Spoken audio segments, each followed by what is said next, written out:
Jesse Bam Rodriguez versus Phumelele Cafu. Now, before this little matchup, I didn't really know about Cafu or Phumelele until they announced the fight. But then I looked back into his record, and he has one big win in Japan where he knocks down the guy a few times, then wins unanimous decision. But that was like his one big fight, first fight on the zone. Not his only televised fight, but the point is that it's kind of a mismatch.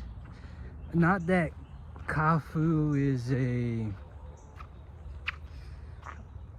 trash low-level opponent. He only fought low-level opponents compared to Bam Rodriguez, who's been fighting at a high level for a while now. And they both don't have a lot of fights. But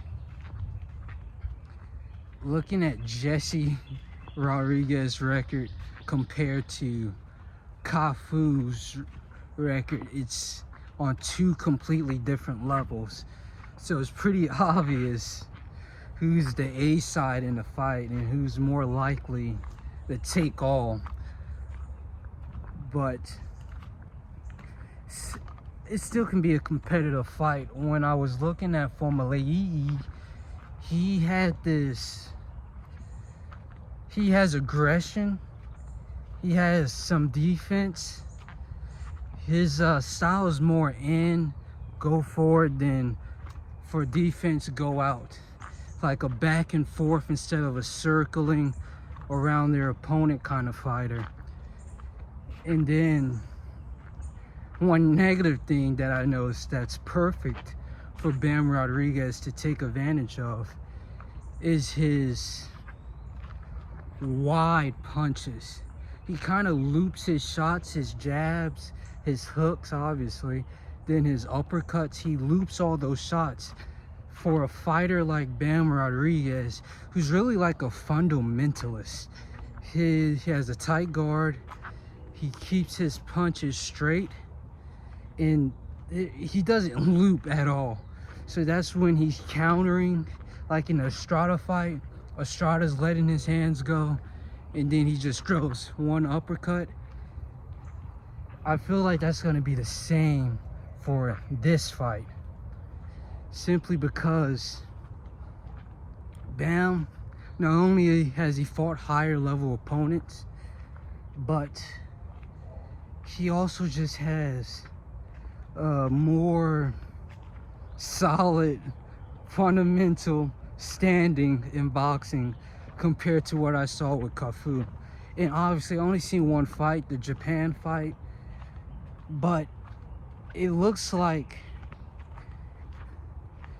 there's danger in this fight. I saw that Cafu is a power puncher. He loads up his shots when he's swinging those. That's why he loses shots, because he's loading up so much power in them. And yes, Bam Rodriguez has been dropped before. It is a possibility in this fight, looking at the power of Cafu, but obviously he didn't go against the level of talent of Bam Rodriguez. So it's just hard to put these two things together. But I got Bam Rodriguez for the fight, probably by knockout, simply because how loose his punches are. I feel like Bam Rodriguez can easily take advantage of that, and it won't be that hard for him to do it. And not only that, adding in the resume difference, it looks like a mismatch, an easy fight for Bam Rodriguez. But after this fight, they're talking about possibilities of Junto Nakatani right after this, if Bam chooses to move up, because it doesn't look like he's trying to unify the titles that much. So Junto Nakatani after this fight will be epic. I wouldn't mind at all. That's one of the few fights at the like lighter divisions, because there's not that many stars as you go further down into boxing compared to when you go up. You get more and more popular names and household names compared to the lower ranked divisions. But we'll see how this fight goes. I'm excited. Can't wait for it.